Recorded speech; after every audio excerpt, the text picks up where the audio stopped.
별로 안 반갑죠? 반갑나? 물건 총론하고 있었죠? 이렇게 힘들이 없으세요? 이렇게 처져 있으시죠? 또 칙칙거려. 코로나도 거의 물러가는 것 같고 선거도 끝났고 공부하는 일만 남았습니다.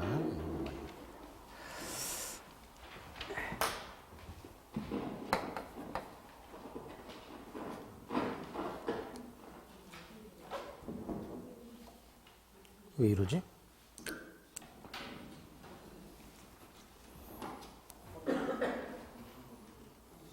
이게 계속 그랬나요? 저만 그런가요? 제가 220V 때 2번 감전된 적이 있어요. 그래서 제가 뭘 만지면은 기계가 고장나더라고. 그때부터. 그래서 그런가? 220V 감전됐는데 안 죽더라고요. 2번이나 감전됐어요. 집에서 뭐 고장나면 뜯어서 고치는 걸 좋아해가지고 손에 뭘 장갑을 끼고 했어야 되는데 안 끼고 하다가 2번이나 감전돼가지고 기절도 안 하더라고요. 220V 정도는. 네. 한 1000V쯤 돼야 죽거나 그러지. 물건 총론에서 물건 일반론은 했죠. 물건의 의, 그다음에 주체, 객체 와서 일물일권주의, 종류와 와서 물건 법정주의, 그다음에 물건의 일반적 효력이라고 우선적 효력하고 물권적 청권. 여기까지 했죠. 네. 변동론. 물권 변동은 예를 들어 갑이 을에게 101호 아파트를 팔았어요. 그러면 을은 101호 소유권을 취득. 물권의 취득. 그래서 소유자가 변경. 권리자가 변경되죠. 그리고 갑은 소유권이 소멸합니다. 이게 물권 변동이죠. 물권의 취득, 변경, 소멸. 이게 물권의 변동. 두 번째, 유형이 부동산 물권 변동이 있고 동산 물권 변동이 있어요. 부동산은 지난주 했죠. 토지 및 그정착물. 동산은 부동산 이외의 물건 그랬죠.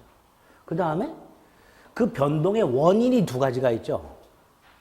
법률 행위에 의한 변동과 법률 규정에 의한 변동. 이건 민법 총칙에서 했죠. 법률 행위에 의한 변동, 법률 규정. 법률 행위라는 것은 뭐 매매계약 같은 거 생각하시면 되고요. 법률 규정이란 건 상속 같은 거 생각하시면 되죠. 이렇게 총 4가지 유형이 있거든요. 4가지 유형이. 그리고 매매 등 법률 행위에 의한 부동산 물권 변동은 186조에서 등기하라. 이렇게 돼 있고요. 상속 등 법률 규정에 의한 부동산 물권 취득은 등기를 요하지 않는다. 하지만 등기하지 않으면 처분하지 못한다. 뭐 이렇게 돼 있습니다. 이게 이제 부동산 물권 변동이죠. 이게 핵심입니다. 우리 시험에서. 나머지는 뭐 아예 안 봐도 됩니다. 법률에 의한 동산 물권 변동은 188조부터 190조까지 인도하라. 부동산은 등기하라, 동산은 인도하라. 뭐 이렇게 돼 있고요. 나머지 이제 조문들이 있죠. 그중에 이제 191조 혼동에 의한 물권 소멸이라는 게 하나 마지막으로 나옵니다. 어쨌든 물권법 총론에서 변동의 유형은 이렇게 4가지 유형이 있다.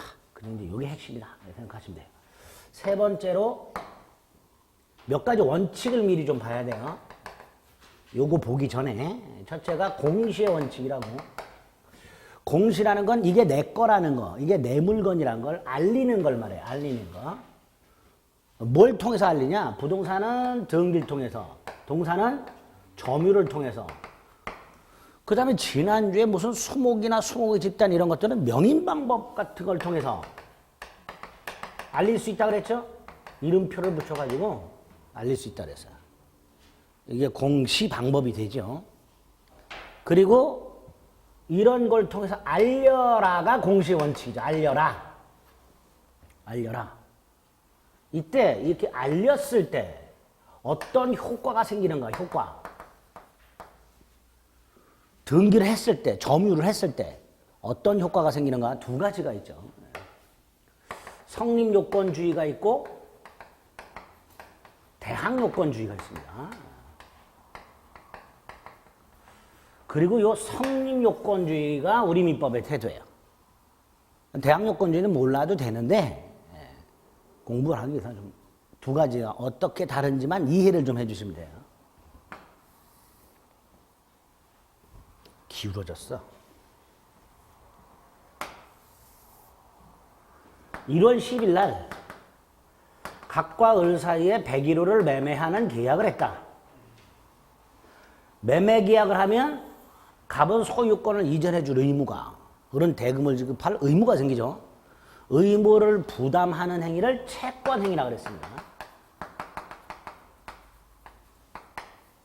의무 부담 행위를 채권 행위라고 그랬어요. 그렇죠? 그 다음에 1월 20일 날 갑이 등기 서류하고 열쇠를 넘겨주고 을은 대금을 지급하고 그 다음에 을은 그 서류를 가지고 1월 25일쯤 소유권 이전 등기를 했다. 그럼 이게 뭐죠? 물권행위죠. 채권행위를 통해서 발생한 의무를 이행하는 행위, 의무 이행행위, 그게 처분행위였어요. 민법 총칙을 한번 다시 한번 기억해 보세요. 그 처분행위 중에서 물건에 관한 권리를 처분하는 걸 뭐라 그랬죠? 물권행위. 물권행위.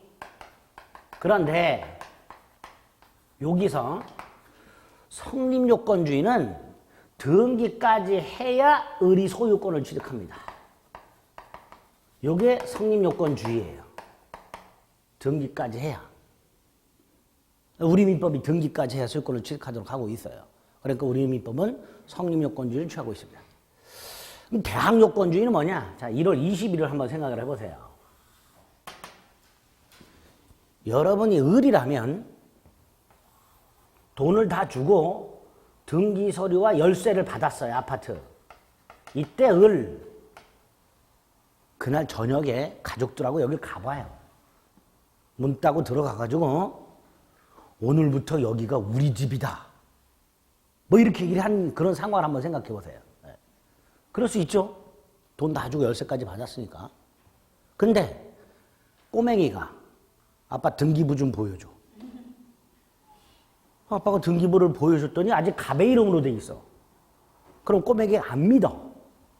애 아직 아빠 거 아니잖아. 우리 집 아니잖아. 애가 안 믿어.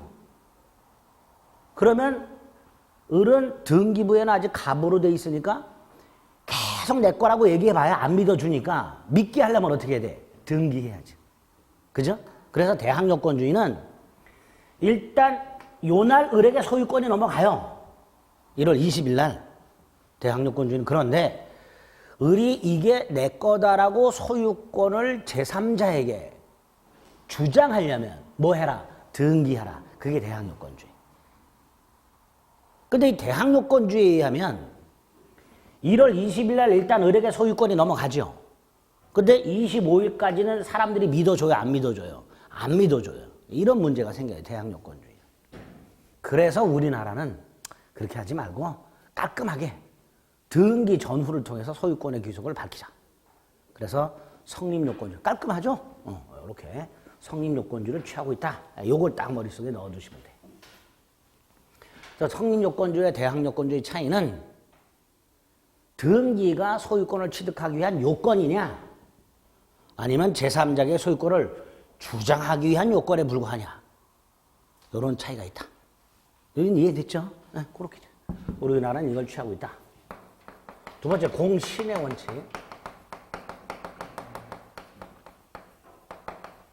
먼저 공신의 개념부터 생각을 하면 공신, A 토지가 있는데 소유자가 갑으로 등기가 된 경우, 등기가 되어 있는 경우하고 B 노트북을 갑이 점유하고 도서관에서 갑이 점유하고 인강을 보고 있는 상황을 한번 생각해 보세요. 그럼 사람들은 등기부를 보고 아, 갑이 소유자구나. 갑이 노트북을 갖고 인강을 이렇게 두고 있는 거고 저놈 도둑놈이잖아. 이렇게 안 해요. 아, 노트북이 갑소유구나. 이렇게 보통 생각할 거예요. 다시 말해서, 을은 요 등기하고 점유한 걸 보고, 갑을 권리자구나. 라고 믿게 될 거예요. 그죠? 그리고 보통 소유자로 등기된 사람, 동산을 점유하고 있는 사람, 이 사람이 권리자일 가능성이 굉장히 높죠. 여러분들 지금 다 책을 점유하고 계시죠? 다 돈 주고 사신 거잖아요. 네. 없다 그래, 도둑놈은. 그러니까 동산도 점유하고 있는 사람이 권리자일 가능성이 굉장히 큰데, 아닌 경우로 생각해 보죠. 아닌 경우. 예를 들어 갑이 소유자로 등기가 되어 있는데 나중에 봤더니 이 갑이 가장 매수인이더라. 가장 매수인이라면 소유자로 등기가 설령되어 있다 하더라도 소유자가 아니죠. 또 갑이 나중에 봤더니 진짜 노트북을 훔친 놈이더라. 그럼 노트북을 훔친 놈은 노트북에 대한 권리자가 아니더란 말이죠. 이렇게 부동산에 대해서 권리자로 등기가 되어 있거나 동산을 점유하고 있다 하더라도 이 사람이 권리자가 아닌 경우가 있을 수 있단 말이죠. 우리나라에서는. 그런데 등기부에 얘가 가장 매수인이라고 등기가 안 돼 있고 갑이 다 도둑놈이요라고 맞박에 쓰여져 있지 않으니까 사람들은 갑을 권리자라고 믿을 수밖에 없을 것이다. 요걸 공신이라고 합니다. 요거를. 그래서 공신이라는 개념은 소유권자로 등기가 돼 있거나 소유자처럼 동산을 점유하고 있으나 실질적으로는 소유자가 아닌 경우, 요거를 전제로, 요게 일단 전제가 되고, 그거를 권리자라고 믿는 것을 공신이라 하고, 거래까지 하더라 말이죠.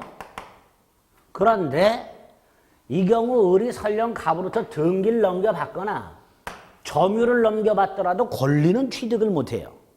왜? 거래를 통한 권리 취득은 승계 취득인데, 승계 취득은 민법 총칙에서 말씀드렸죠? 권리자로부터 권리를 승계받는 게 승계 취득이에요. 그렇죠? 근데 얘는 권리자다 아니다. 아니니까 을은 갑으로부터 권리를 승계할 수가 없게 돼요. 그러면 을은 이렇게 등기나 점유를 보고 거래할 때 혹시 모를 사태, 갑이 권리자가 혹시라도 아닌 경우를 대비해서 일일이 조사를 다 해야 돼요. 그렇죠?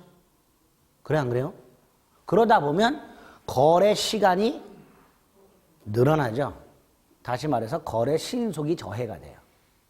그래서 안 되겠다. 거래 신속을 보장하기 위하여 을은 권리를 취득한다. 이게 공신의 원칙이에요.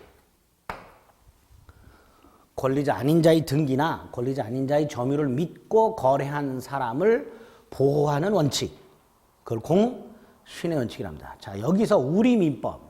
자, 부동산 같은 경우 신속이 중요해요? 신중이 중요해요? 직관적으로 신중이 중요하죠. 근데 동산은 어때요? 신속이 중요할까요? 신중이 중요할까요? 당장 굶어 죽게 생겼는데 먹을 걸 사와야 되는데 언제 신중하게 상대방이 권리자인지를 조사하고 앉아있어? 그렇죠? 그러니까 부동산 거래는 신중이 중요하다. 반면에 동산 거래는 신속이 중요하다. 그러니까 우리나라 부동산에는 공신원칙을 인정해서는 안 되고 동산만 인정하고 있다. 동산만. 이 동산에 인정하고 있는 게 249조 동산 선의 취득이라는 제도예요. 도둑놈으로부터 동산을 모르고 산 사람은 즉시 소유권을 취득. 이게 동산 선의 취득이에요. 그래서 선의 취득이라는 제도는 동산에만 있습니다. 우리나라에. 부동산 선의 취득이라는 건 없어요. 요거 머릿속에.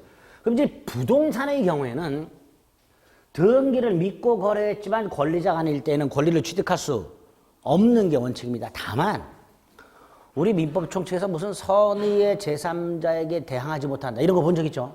그런 거 있을 때 선의의 제3자와 같은 제3자를 보호하는 규정이 있을 때 그럴 때는 그 규정에 의해서 보호받을 수는 있으나 그런 규정이 없다면 부동산의 경우에는 권리자 아닌 자의 등기를 믿고 거래했을 때 권리를 취득할 수 없다. 이게 원칙이라는 거. 기억해 주세요. 네. 세 번째, 여기 다시 봤던 거. 채권행위하고 물권행위의 관계를 좀 생각해 볼 필요가 있습니다. 좀 전에 채권행위는 의무부담행위로서 계약을 하는 걸 말하고요.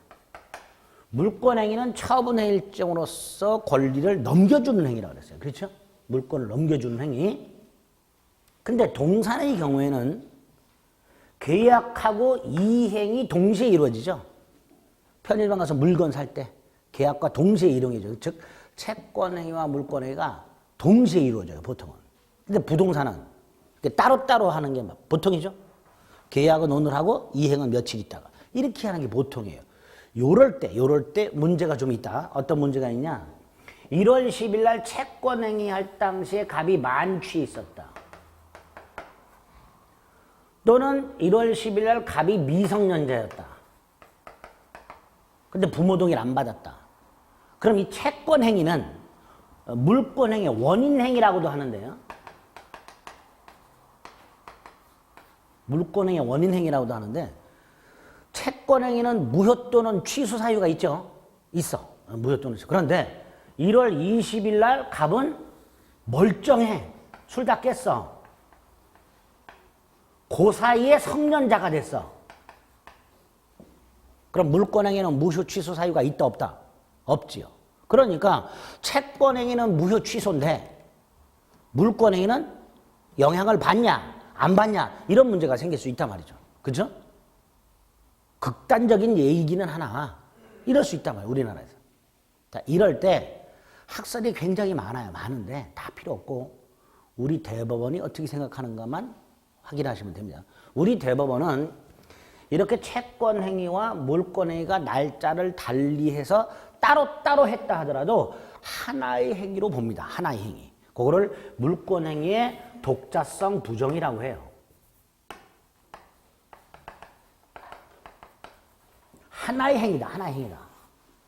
그 결과 채권행위가 무효, 취소, 해제되면 당연히 물권행위도 영향을 받는다. 하나의 행위니까.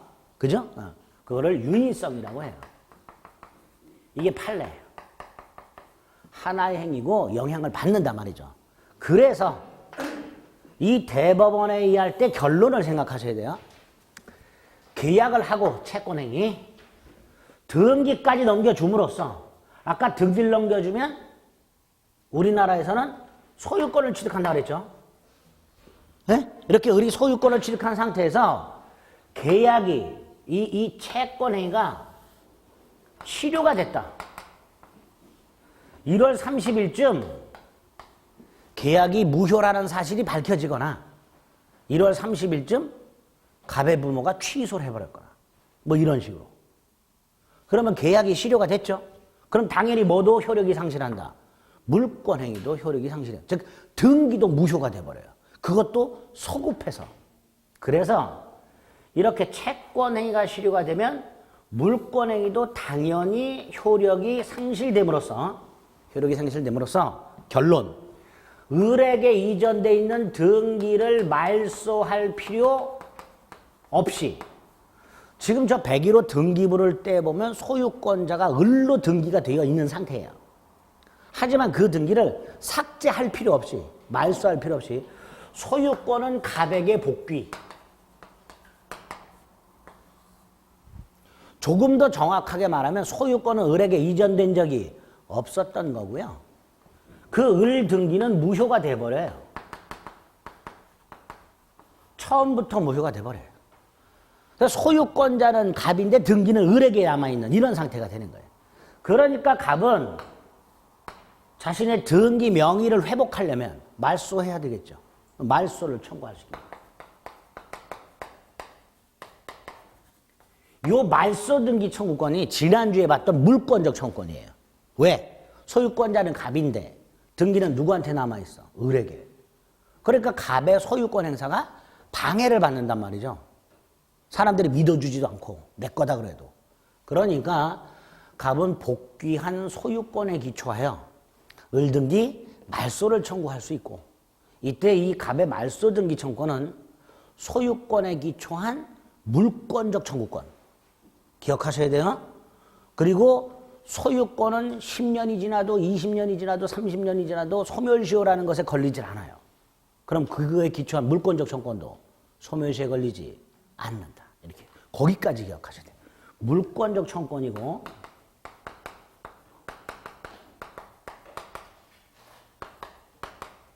소멸시효에 걸린다 안 걸린다? 안 걸린다. 자, 이렇게 해가지고 이제 을등기가 말소가 되면, 한 뭐 2월 10일쯤 을등기가 말소가 됐다. 그러면 이제 별 문제가 없는데, 여기서 이제 추가적인 문제가 생길 수 있다. 1월 25일 을에게 등기가 넘어간 때부터 계약이 실효가 되고 나서 을등기가 말소가 될 때까지 요 사이 빨갛게 된 거. 소유권은 이미 누구한테 복귀돼 있고, 갑에게. 등기는 아직 누구한테 남아있고, 을에게. 그리고 이 등기는 유효다, 무효다? 무효다. 근데 을이 팔아먹어. 이렇게. 이런 경우 있을 수 있다. 이때 병은 소유권 취득한다, 못한다? 취득한다, 못한다? 못한다. 부동산에는 뭐가 인정 안 된다? 공신의 원칙. 그죠? 다만 이 계약이 뭐 만취나 미성년이 아니고 가장매매였거나 또는 차고나 사기 강박을 이유로 취소했다. 이때는 선의의 제3자에게 대항하지 못한다. 이게 있었죠. 그러니까 그런 게 있을 때 예외 제3자 보호 규정이 있을 때 이때는 보호받을 수 있다. 이렇게 되겠죠. 그래서 요 사례 형태로 되어 있는 요거를 여기까지 결론을 잘 기억을 해 두셔야 돼요. 요 형태로 문제가 2번 출제된 적이 있습니다. 우리 시험에서. 사례 형태로. 아시겠죠? 그래서 각과 을이 뭐 부동산 매매 계약을 하고 등기를 넘겨준 상태에서 계약이 무효가 되었다, 취소가 되었다, 해제가 되었다 이런 식으로 말이 나오면 요거를 생각을 해보셔야 돼요. 아시겠죠? 네? 다른 데는 코로나가 많이 완화됐는데 대전은 뭐 광풍 부나요? 왜 이렇게 힘들이 없으시지? 코로나가 사람들의 의욕을 완전히 다 꺾어놨어요. 제가 강의하는 학원 전체 수험생들이 다 그래요. 힘이 없어. 눈이 그래도 초록초록했었는데 2월 이후로 눈이 인생 살아 뭐하나 이런 눈들이셔 다 뭐. 그럼 안 돼. 힘을 내셔야죠. 제가 월요일날 갑자기 몸에서 열이 나더라고요. 막 눈이 빠질 것 같고. 아, 이 감기가 오나 보다. 지금 이 상황에서 감기 오면 안 되잖아요. 그래서 그냥 종합감기약을 때려 먹었어. 다음날 멀쩡. 예, 그렇게. 근데 종합감기약을 거기 적혀있는 양의 2배를 먹었더니 저녁 강의를 막 정신이 어질어질해가지고 이야, 근데 그렇게 때려 먹으니까 확실히 금방 확 떨어요. 제가 예전에 거기 용법에 있는 거 3배를 먹은 적이 있어요. 한꺼번에. 저 약간 그래요. 빈대 잡으려고 초가상간 때려 부시는 성격이에요. 죽는 줄 알았어요. 하루치 분량을 한 번에 다 때려 먹었다가 진짜 죽는 줄 알았어요. 오. 역시 약은 약사에게 그리고 약은 용법대로 이렇게 먹어야. 바카스도 3병을 한꺼번에 때려 먹어요. 이렇게 글라스에 따라가지고. 옛날에 공부할 때 잠 깨려고 막 그랬어. 처음에는 심장이 벌렁거리다가 이렇게 사람이 뭐 적응을 해 또 거기에. 여러분들도 힘을 내세요. 눈을 또리방또리방. 왜 코로나가 뭐라고. 힘이 없으셔가지고.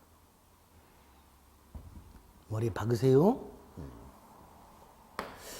그리고 이제 186조하고 187조를 봅니다. 186조는 매매와 같은 매매, 법률행위, 뭐 교환, 증여 등등등 계약, 법률행위죠. 법률행위에서 부동산 물권을 취득하려면 뭘 해라?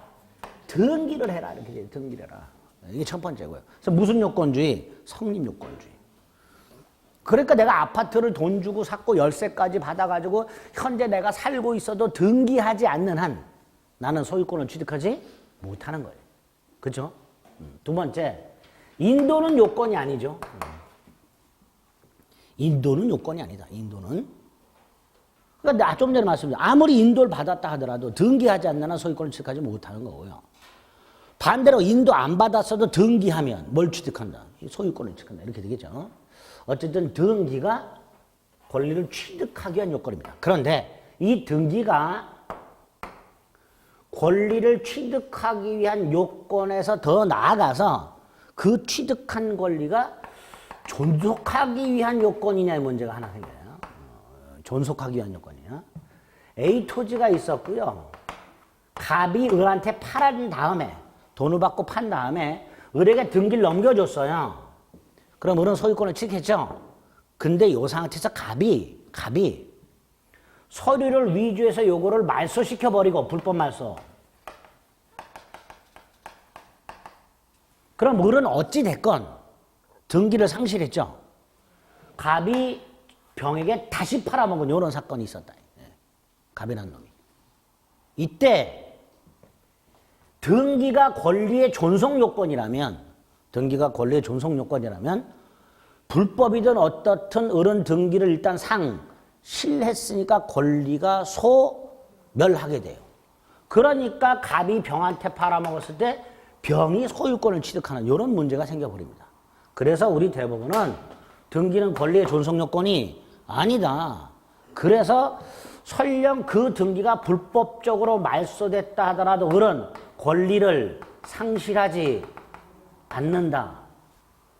그래서 등기법에 보면 불법 말소된 등기를 되살리는 말소 회복 등기라는 게 따로 마련이 되죠. 그래서 등기는 권리의 존속 요건이 아니라는 거 머릿속에 딱 넣으세요. 마지막으로 186조에 따라서 등기를 해야 되는 거, 물권이 변동이 되려면 등기를 해야 되는 거, 이런 게 이제 박스 쳐놓고 문제가 나와요. 다음 중 등기를 요하는 것은, 등기를 요하지 않는 것은, 이런 식으로 문제가 나옵니다. 외워야 돼요, 오늘. 첫째, 위에 있는 거, 매매, 교환, 증여 등등. 등기 필요. 등기 필요. 그 다음에 용익물권이라는 거 있죠. 뭐 지상권, 지역권, 전세권, 담보물권, 저당권 이런 거 있죠. 제한물권. 예를 들어 지상권, 설정, 계약. 법률행위죠. 그러니까 지상권 등기해야 되죠. 지상권 설정 계약에 의한 지상권 취득. 등기해야 되겠죠. 매매 이해관계권. 매매 이해관계권을 행사하면 매매계약이 체결되니까 역시 등기를 해야 소유권을 취득할 것이고요. 내가 부동산 물권을 포기했어. 어떤 땅에 지상권을 갖고 있다가 그걸 포기했어. 포기. 법률행위입니다. 그러니까 말소 등기를 해야 소멸합니다. 그래서 등기 필요라는 건 꼭 이전 등기나 설정 등기만을 말하는 게 아니고 말소 등기를 포함하는 거예요. 그러니까 말소 등기 해야 법률행위니까 물권이 소멸하게 됩니다. 또 갑을병이 상속을 받았어요. 땅을 하나. 그러면 상속인들은 일단 그 땅을 공유를 합니다. 뭘 한다고요? 공유. 그 상태에서 갑을병이 그 땅을 나눠. 이걸 공유물 분할이라고 해요. 그 공유 부동산을, 땅을 분할할 때 공유자들 갑을병이 모여가지고 합의로 분할하는 경우가 있어요. 합의. 법률행위죠. 그러니까 당사자들이 이렇게 나누자 플러스 분할 등기까지 해야 그 나눠진 부분에 대한 소유권을 취득하게 됩니다. 등기 필요. 등기 필요. 마지막으로 부동산 점유 취득 시효라는 게 있어요. 이건 나중에 소유권 가서 봅니다. 갑소유 부동산을 20년간 점유한 사람은 등기를 함으로써 소유권을 취득합니다. 근데 이 마지막 거는 법률 행위가 아니라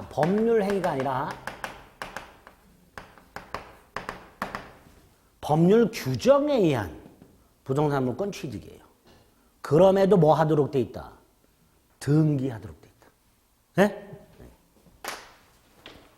몇 개 안 되지요? 6개밖에 안 되지. 외우자. 등기 필요한 거? 186조 요 정도. 187조. 187조는 조문이 본문과 단서로 이루어져요. 본문과 단서. 상속, 공용징수, 판결, 경매, 기타 법률 규정에 의한 부동산 물권 취득은 등기를 요하지 않는다. 등기를 요하지 않는다. 다만 등기하지 않으면 처분하지 못한다. 이렇게 돼 있죠. 여기 단서. 자, 여기서 먼저 이 처분이란 건 매매 계약을 말하는 게 아니고 등기 이전해 주는 걸 말합니다.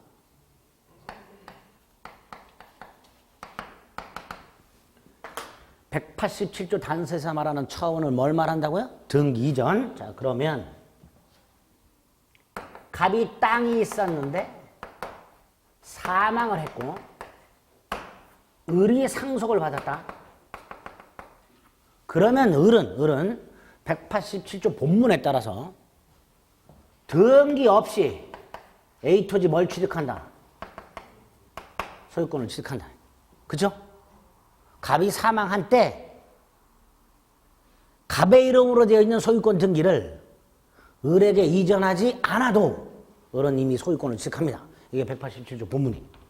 두 번째 단서. 이 땅을 을이 병한테 팔아.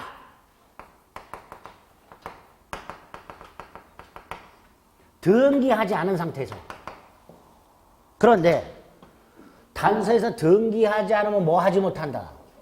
처분하지 못한다 그랬죠. 그러니까 을이 자기의 이름으로 등기를 하지 않은 상태에서 이 A 토지를 매매한 계약이, 매매 계약이 무효냐 유효냐의 문제가 생기는 거예요. 그렇죠? 그런데 이건 유효해요. 이유는 제가 187조 단서의 처분은 매매 계약을 말하는 게 아니라 등기 이전을 말한다 그랬어요. 그렇죠?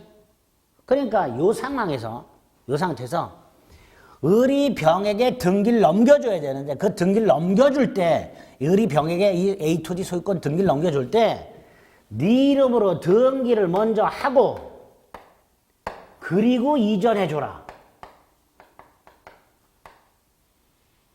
이렇게 직접 등기를 이전해주면 안 된다. 이런 의미예요. 이렇게 해놓지 않으면 을은 상속받은 부동산을 지 이름으로 등기하지 않은 채 병학에게 팔아먹을 때 마치 갑이 살아있을 때 병과 매매를 한 것처럼 꾸며가지고 등기를 이렇게 넘겨줌으로써 상속세를 떼먹는 이런 놈들이 생긴데 말이죠. 그러니까 그런 걸 막기 위해서 매매 계약은 등기 안 해도 얼마든지 할 수 있다. 그러나 병에게 등기를 넘겨주려면 네 이름으로 등기를 하고 상속등기, 상속세 내고 그리고 등기를 넘겨주라. 이런 취지가 됩니다. 그게 187조 단서의 취지예요. 아시겠죠? 그래서 계약 자체는 무효다 아니다? 아니다. 이거를 못한다는 뜻이에요. 이거를. 이게 첫 번째고요. 두 번째, 조문 해석. 상속의 경우에는 피상속인이 사망한 때 을이 소유권을 취득하고요. 공용징수는 됐고요. 요는 판결. 민사소송에서 판결은 세 가지가 있고 이행판결, 확인판결, 형성판결 세 가지가 있는데 몰라도 되고요. 형성판결만을 말하고 형성판결이 뭔지 몰라도 됩니다. 공유물 분할 판결 하나 생각.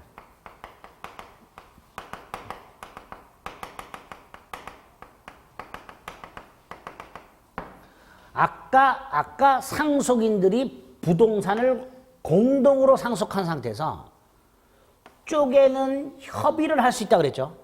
근데 협의가 안 되면 재판으로 가요. 재판으로 가면 판결이 나와. 이게 공유물 분할 판결이에요. 이렇게 나눈다. 이런 식으로. 자, 이 경우에는 공유물 분할 협의와는 상관없이 이거와는 달리 등기하지 않아도 그 판결 자체로 각 공유자는 분할된 부분의 소유권을 취득하게 됩니다. 이 공유물 분할 판결이 됩니다. 요거하고 요거 구별하셔야 돼요. 공유물 분할 협의하고 공유물 분할 판결. 경매는 공경매를 말하고 공매는 한국자산관리공사가, 경매는 경매법원이 하죠. 이때 그 공경매 낙찰인이, 경락받은 사람이 경락대금을 완납하게 되면 등기 없이 물권을 취득하게 됩니다. 여기서 법률은 관습법을 포함합니다. 그래서 지난주에 관습법상 물권이 몇 개 있었는데 그중에 분묘기지권, 관습법상 법정상권 이런 게 있었어요. 이런 거 등기해야 취득, 등기 없이 취득, 등기 없이 취득. 관습법을 포함한다. 이게 두 번째. 조문 해석하는 거예요. 세 번째 마지막으로 등기 필요 없는 거. 이전 등기든 말소 등기든 등기 안 해도 부동산 물권을 취득하거나 변경되거나 소멸되는 경우 등기 불효. 일단 상속, 공용징수, 판결, 경매, 관습법, 그다음에 법률 이거 법정자 들어가는 것들. 법정 지상권, 법정 저당권 이런 것들. 법정이란 게 뭐예요? 법에서 정해놓은 거. 이런 거 취득할 때는 등기 필요 있다 없다? 없다. 법정자 들어가는 것들. 또 건물 신축. 건물을 신축하면 신축한 사람이 등기 없이 건물 소유권을 취득. 건물 신축. 지상권하고 지역권이라는 부동산 물권이 있어요. 강론 가서 봅니다. 근데 이 지상권이나 지역권이라는 부동산 물권은 20년간 그 권리를 행사하지 않으면 소멸해요. 즉 지상권이라든가 지역권이 20년간 행사를 안 해서 소멸하는 경우 그 지상권이나 지역권 등기를 말소하지 않아도 20년이 딱 경과하는 순간 지상권, 지역권은 소멸. 자, 내가 101호를 담보로 은행 가서 담보대출을 받고 은행 이름으로 저당권을 설정해 준 상태에서 돈을 갚았다. 변제. 그럼 저당권은 소멸하는데 이때도 말소 등기할 필요 없이 바로 소멸. 말소 등기할 필요 없이 바로 소멸.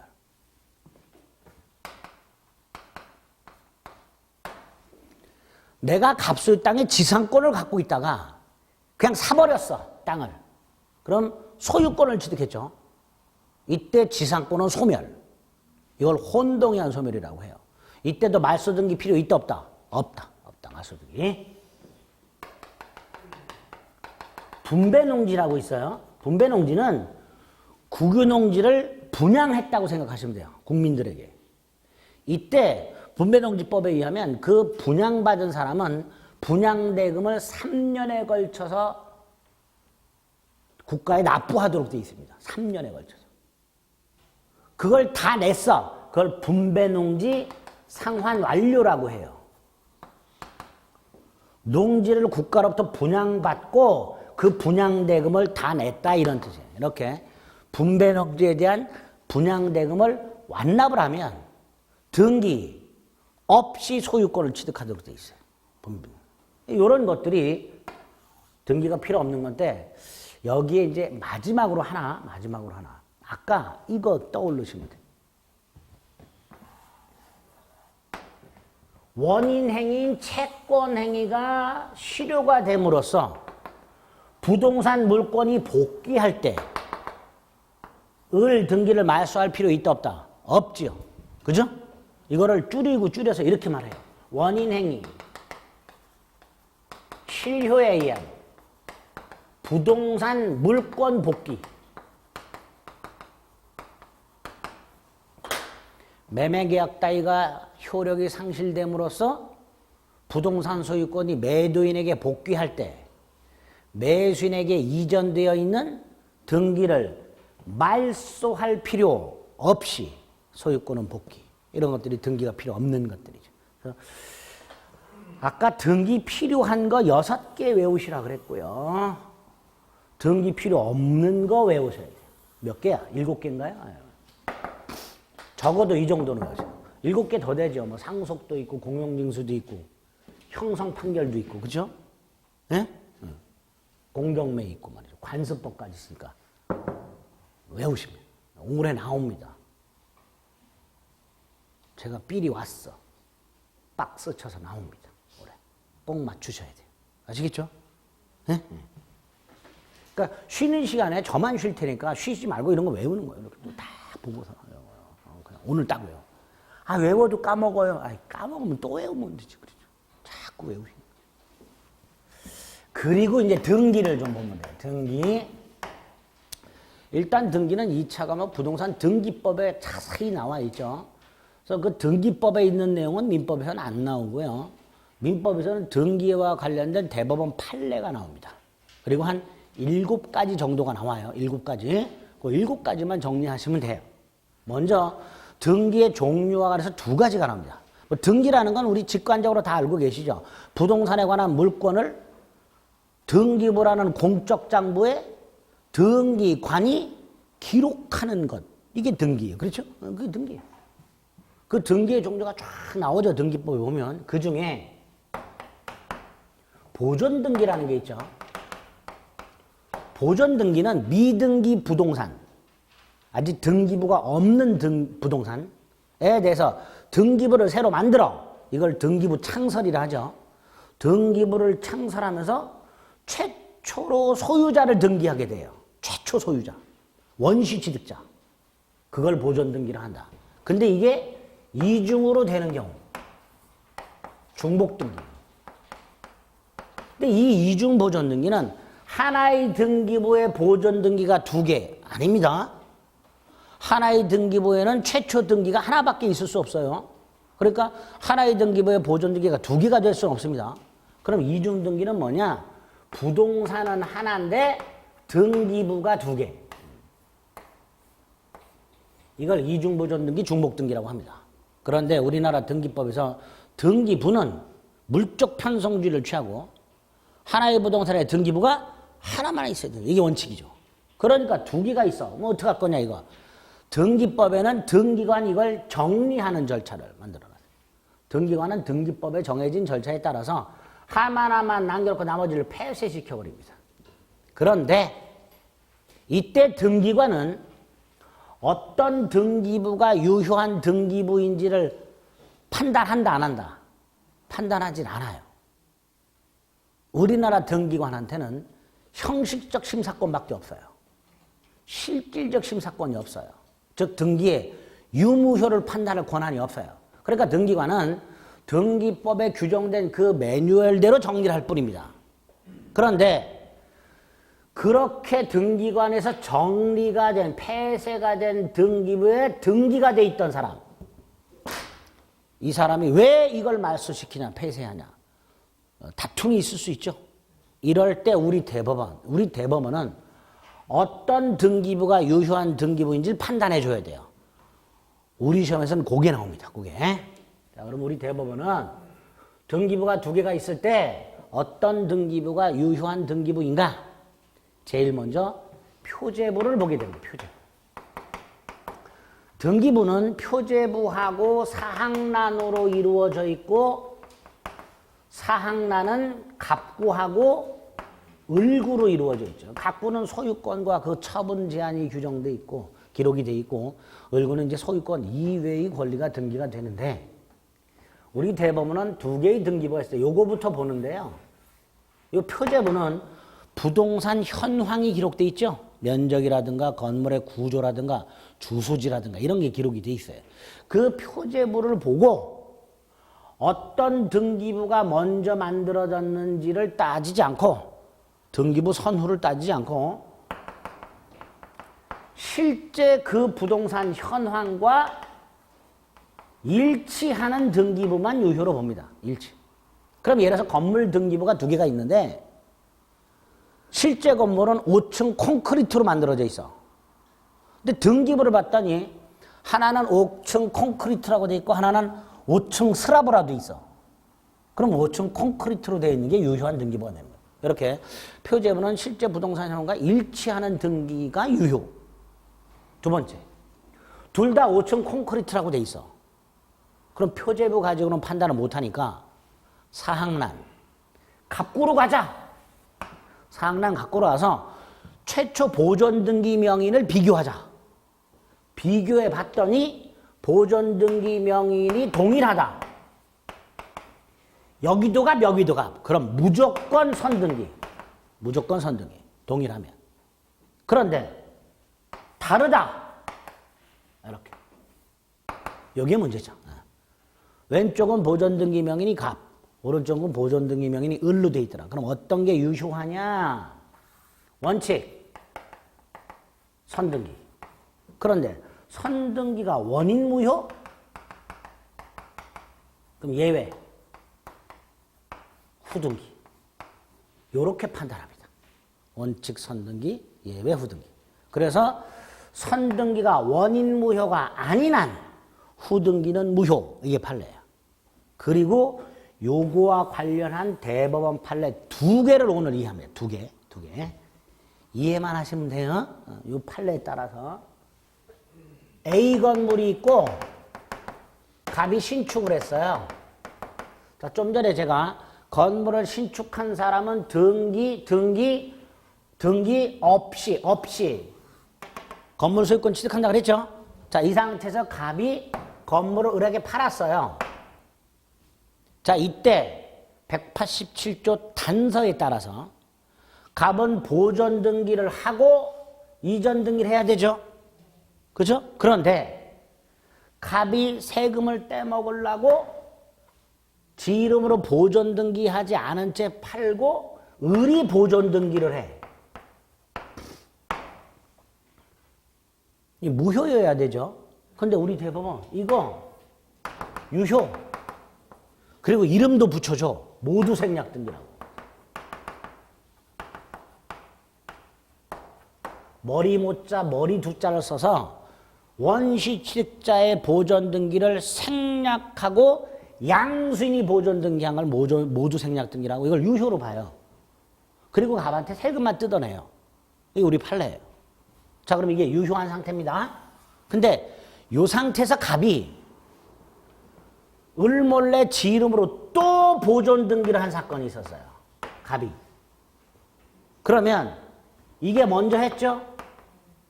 이게 나중에 한 거죠? 근데 선 보존 등기가 무효가 아니지요? 그러니까 이건 뭐가 돼요? 무효.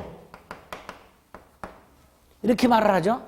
선등기가 무효가 아닌 한 후등기는 원시 취득자, 신축한 사람이 했다 하더라도 무효가 된다. 이렇게 돼요. 선등기가 무효가 아닌 한 후등기는 그 건물을 신축한 자, 즉 원시 취득자가 했더라도 원래 보존 등기는 원시 취득자가 하는 거예요. 얘가 하는 거야. 근데 얘가 먼저 한 상태에서 이렇게 했단 말이지. 근데 이게 무효가 아니야. 그럼 이 경우에는 무효가 돼버립니다. 또 A 건물이 있고 갑이 신축을 했고 보존 등기를 한 상태에서 팔았어요. 그럼 이전 등기 해주면 되죠? 그죠? 근데 보존 등기를 했어, 이 자식이. 다른 것에 어떤 분이 물어보더라고요. 왜 이렇게 했나요? 이렇게 물어보더라고요. 모르죠, 저는. 을한테 물어본 적이 없으니까. 아니, 당신은 이전 등기 해야 되는데 왜 보존 등기 하셨나요? 안 물어봤어요, 제가. 전 모르죠, 왜 얘가 이렇게 했는지. 판례가 이렇게 돼 있어요. 자, 어쨌든 A 건물을 신축한 갑이 보존 등기를 한 상태에서 을한테 팔았는데 따라서 을에게 이전 등기를 해주면 되는데 을이란 놈이 보존 등기를 해버렸단 말이지.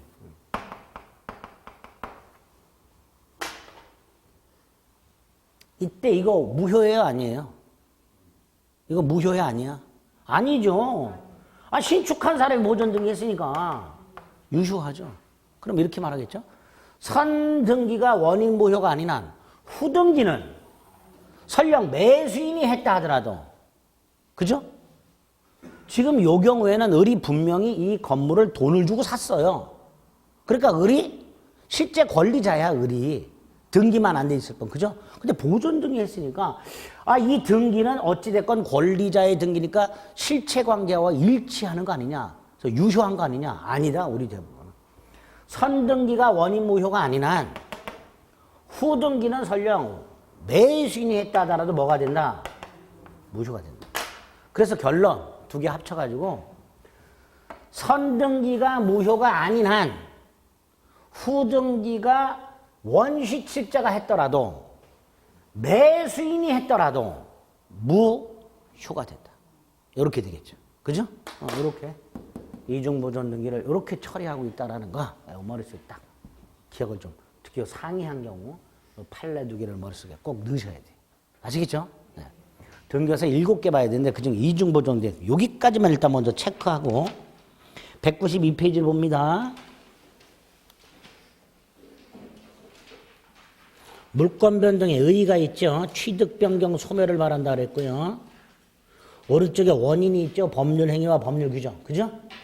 요 두 페이지는 자만 올 때 한번 쫙 읽어보시면 돼요. 다음 페이지 공시제도. 양가로변의 의의 한번 읽어보시고요. 양가로변 공시방법 동그라미 1, 2, 3번 체크해서 읽어보시고.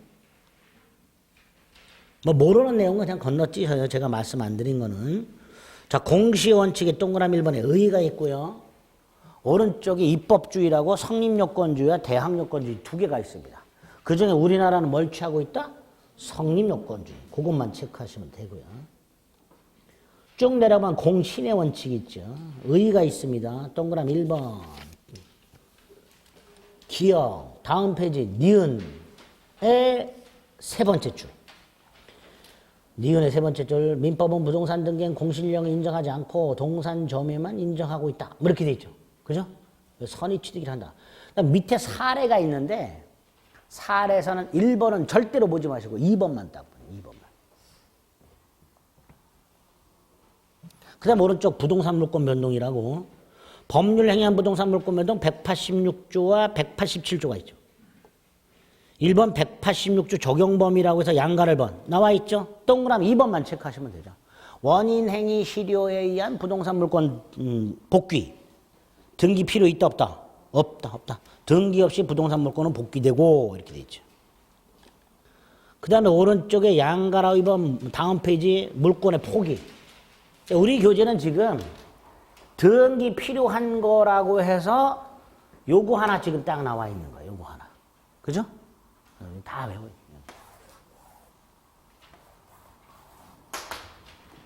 물권의 포기, 등기해야 이렇게 생긴다. 이렇게 되죠. 그 다음에 등기가 먼저 나와 있고요. 양가로 1에 동그라미 1번. 등기는 권리의 존속 요건이다. 아니다. 아니다. 거기 하나 있죠. 동그라미 1번. 그 다음에 이때 동그라미 2번. 이중보존 등기가 나왔고요. 그 중에서도 특히 오른쪽 맨 위에 니은. 등기 명인이 동일인이 아닌 경우. 그죠?